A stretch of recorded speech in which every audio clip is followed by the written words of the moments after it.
Okay, so imagine this for a second. You're part of one of the world's largest groups of people. We're talking tens of millions strong, right? Hmm. But you have no recognized country of your own. Mm. How do you even begin to preserve your identity, your history, your language, your dream for self-determination against, well, centuries of odds? That's a huge question. It really is. And this challenge, this profound challenge of identity without a state, stretching back millennia, but also right into modern borders, that's really at the heart of what people call the Kurdish question. Right. So today in this deep dive, our mission is basically to give you a clear pathway, like a shortcut to understanding this really crucial global issue. We've pulled together some comprehensive analyses from leading Kurdists. Yeah, these are the experts who dedicate their lives to studying the Kurds, their history, their current situation. Exactly. And we'll unpack their, rich history, the persistent challenges they face, and hopefully look at some future prospects too, helping you understand not just what's happening, but why it actually matters on a global scale. And I think this deep dive will really reveal the profound resilience of the Kurdish people. Their story, it isn't just some regional conflict over there. No, not at all. It's a powerful microcosm, really, for these broader questions of human rights, self-determination, and international justice that, frankly, echo everywhere. Okay, so we've kind of set the stage with the sheer scale of the Kurdish question. Sure. But to really get it, we need to ask, who are the Kurds? Who are these people at the center of it all? Good place to start. Well, our sources point out they're one of the world's largest stateless nations. The numbers vary, but maybe somewhere between 30 to 40 million people. Which is just staggering when you think about it, a population that large without a state. Absolutely.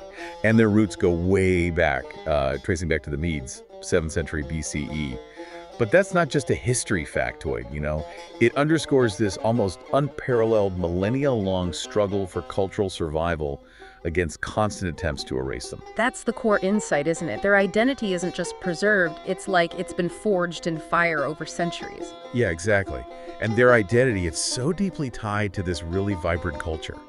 Things like Newroz, their New Year celebration. Which is more than just a party, right? It's hugely symbolic. Totally. It's a symbol of renewal, resistance against hardship, both winter and, historical oppression. And then there's Dengbeji. Ah, the storytelling tradition. Right, this intricate oral poetry and storytelling. It's not just entertainment, it's like a living archive, preserving their history, their grievances, their hopes, passing it down through generations. And those community-based tribal structures you mentioned in the outline? Yeah, those two. They've historically provided this crucial social fabric, a web of support, when there weren't any state institutions to rely on. And that leads us right to another, maybe the core pillar, Right. the Kurdish language itself. Right. It's got several main dialects: Kermanji, Sorani, Zazaki, Pelawani, sometimes called Gurani. But what's really compelling, or maybe tragic, is how state policies in Turkey, Iran, Iraq, Syria, they've often actively tried to suppress the language. Aiming for assimilation. Exactly, trying to force linguistic assimilation.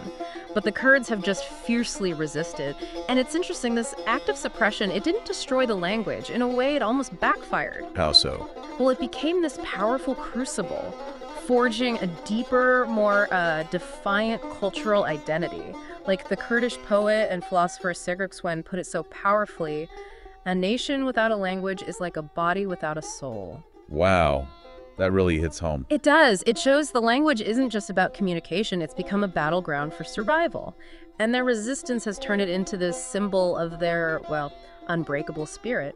It's actually remarkable how diaspora communities now play such a key role in revitalizing it. Through what kind of means? Through literature, sometimes underground education, modern media, keeping it alive and adapting. This incredible resilience, this ability to just survive against all odds. It hasn't kept them bottled up in their historical lands, has it? Not at all. In fact, that persistence has fueled something else, a really significant global presence. We've seen examples of their determination throughout history, right? Yeah. Against huge empires, modern states. Absolutely. Think about Sheikh Ubaidullah's revolt back in 1880, or the Republic of Mahabad in 1946. That short-lived experiment. Very short-lived, but incredibly symbolic. A glimpse of sovereignty. And then, of course, more recently, the PKK's arms struggle, starting in 1984. And they've survived just horrific things. Genocides, like the Anfal campaign in Iraq. Forced assimilation, mass displacement, being betrayed repeatedly by major powers. Yet they persist. It's truly astounding. It really is. And this persistence, it's led to millions of Kurds forming a diaspora spread out across Europe, North America, the Caucasus, Central Asia. You find big communities in places like Germany, Sweden, the UK, France. Right, and these aren't just passive communities living abroad, they are actively engaged. Making sure their voice is heard. Precisely. These diaspora communities have become absolutely crucial. A voice for Kurdish rights, a vital bridge between Kurdish issues and, well, global awareness. How does that play out, like in practical terms? Well, politically, you see active lobbying for international recognition of Kurdish rights. Think about advocacy for Rojava's autonomy in Syria, for example. We've even seen Kurdish activists getting elected into European parliaments or leading major human rights campaigns. And culturally, they're just instrumental in preserving their heritage. Media. Yeah, diaspora media outlets like Ruda, Media News, things like that. And Kurdish institutes, some even get support from, like Soros-funded Kurdish studies programs. Plus organizations like the Kurdish Red Crescent for Aid, Kurdish PEN for Literary Freedom. It shows the sheer breadth of their global advocacy. But it can't all be smooth sailing. Like, there must be challenges within the diaspora, too. Oh, absolutely. Integration issues definitely persist. Discrimination is real. There are identity crises, especially among younger generations, generational divides. And the internal politics. Does that carry over? It definitely does. Those internal divisions among Kurdish factions. Yeah. You know, the big ones like KDP versus PKK, but also sometimes Islamists versus secularists that can weaken diaspora unity. It can sometimes hinder their collective efforts, which is unfortunate, but also part of the reality. Okay, so we have this deep-rooted identity, this fierce persistence, this global presence, but how has the world actually responded over time? Because this is where you find the really heartbreaking part of the story. The betrayals. Yeah, a history not just of struggle, but of profound betrayals. I mean, think about the Treaty of Sèvres in 1920. It explicitly promised a Kurdish state. Right there in writing. Seems straightforward. But what were the, immediate geopolitical pressures that made Sèvres so fragile, so easy to just discard? You had the rise of Kemalist Turkey, unwilling to accept the partition, and the Allied powers were losing their appetite for enforcing the treaty. They had other priorities. So just 3 years later, you get the Treaty of Lausanne in 1923, and it just completely overturns Sèvres, ignores Kurdish identity entirely. Wiped it out. Divided their lands among these new states, Turkey, Iraq, Syria, Iran. And that Republic of Mahabad we mentioned, crushed within a year, 1946. A brutal end to a hopeful experiment. And then there's the 1975 Algiers Agreement. That's often seen as a major U.S.-Iran betrayal of the Barzani-led Kurds in Iraq, right? Yes, a classic example. The U.S. and the Shah of Iran encouraged Barzani's revolt against Baghdad, then cut off support abruptly when they reached a deal with Iraq. It perfectly illustrates the huge risks for the Kurds of relying too heavily on foreign powers. Their interests rarely align long-term. So putting this wider context, these historical betrayals, they must have profoundly shaped the current structures of Kurdish self-rule, the ones that exist today. Absolutely. They shape them, and they also explain why those structures are often so precarious, even when they seem established. Like Iraqi Kurdistan, the KRG. Exactly. That's the most significant example. They gained autonomy, largely under U.S. protection after the First Gulf War, from 91 onwards, really solidifying after 2003. It stands as the most, let's say, tangible Kurdish self-governing structure we have today. But it's still dependent. Very much so. Economically dependent on Baghdad for budget allocations and on Turkey for oil exports through its pipeline. That creates vulnerabilities. And then there's Rojava. Right, the Rojava Revolution, starting around 2012 in Syria. A fascinating case where Kurds established this decentralized, multi-ethnic administration based on democratic confederalism. A different model entirely. A very different model. But this promising experiment faces relentless aggression from Turkey and a kind of international criminalization, or at least a lack of recognition and support. So given all that, the history, the dependencies, the external threats, what does this mean for the dream of a unified Kurdish state? The obstacles seem immense. They are immense. First, you've got that overwhelming geopolitical opposition. Turkey, Iran, Syria. They violently suppress any move towards Kurdish autonomy. They're terrified it'll spark separatism within their own borders. And the internal issues we touched on. Those are huge, too. The internal divisions, especially that rivalry between the KDP, dominant in Iraq, and the PKK, influential in Turkey and Syria, That lack of unified Kurdish leadership really hinders progress. It's why that quote from Jalal Talabani resonates so much. The one about friends and leaders. Yeah, Kurds have no friends but the mountains, and too many leaders for one people.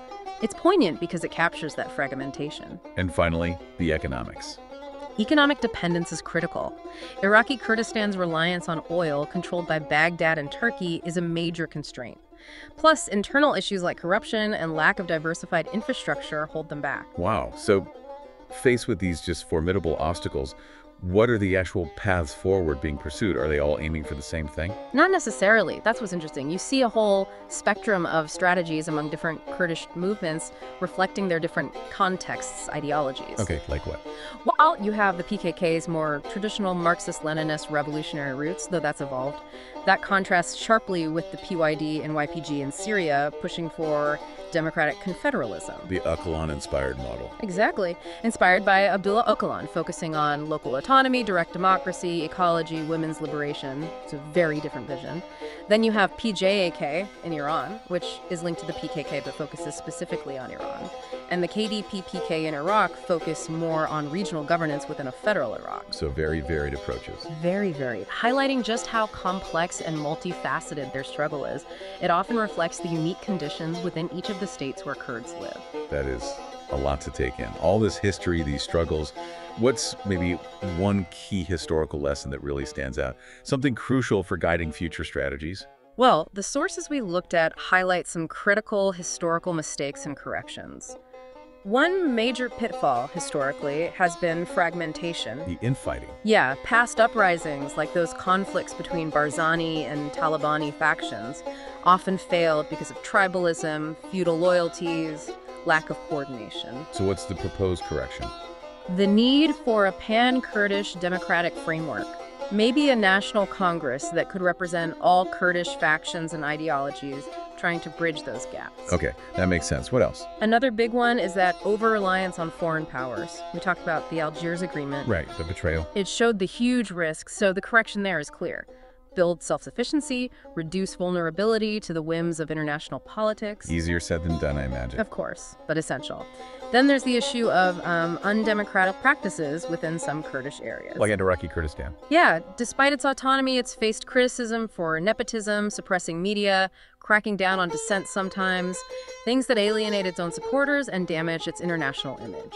So the solution is obvious. Embrace transparency, inclusion, decentralization, build genuine democratic institutions, and finally, maybe an overfocus on militarization. Too much emphasis on armed struggle. Sometimes, yes, at the expense of building strong civil institutions, investing in diplomacy, the correction, investing in education, independent media, and crucially, empowering women. Look at groups like Congresstar in Rojava playing a huge role in governance. Okay, so looking forward, for any kind of peaceful resolution, for genuine self-determination, what absolutely needs to happen? What are the conditions? Zooming out, several things really need to converge. First, and maybe toughest, is that intra-Kurdish unity, bridging those big divides between the KDP, PUK, PKK, PYD, others. A united front. Essential. Second, you need meaningful international guarantees. Without binding international support, any autonomy deal is just fragile. History shows that. And economically. Economic independence.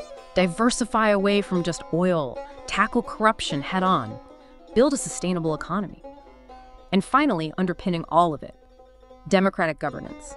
Transparency, inclusion, rule of law. That's crucial for credibility, legitimacy, and long-term sustainability. So let's talk about the goal itself. What does a free Kurdistan actually mean? Because, my first thought is a traditional country, borders on a map. And that's often the default assumption, but it's more nuanced. Our sources suggest it's not necessarily about carving out that traditional nation-state, the sort of Westphalian model. So what's the alternative? An alternative model, maybe like a confederal system, think Switzerland, or perhaps the decentralized model Rojava is aiming for, or even a federated setup with strong cultural, economic, political coordination across regions. Wow. That might actually be more viable and maybe even more desirable for some than a single centralized state. Interesting. So freedom isn't just about statehood. For many Kurds, it seems freedom means dignity, first and foremost, cultural survival, genuine democratic participation in governing their own lives. It's not necessarily about becoming a war state focused only on military power and borders. That shifts the perspective. quite a bit. It does, and this brings us to the really profound role of global awareness in all this. How so? Well, the Kurdish struggle, in so many ways, it's a microcosm of these huge global questions. Minority rights, the legacy of colonialism and arbitrary borders, self-determination. So it needs just reframing. Exactly. It needs to be reframed. Not just seen as a security problem for Turkey or Iran, but fundamentally as a human rights issue, a question of a democratic deficit. Like the Kurdish writer Mehmet Uzun said. Precisely. He wisely stated, if a nation can write its own story, it will no longer be merely an object of others' stories. That's powerful. So what does that mean in practice?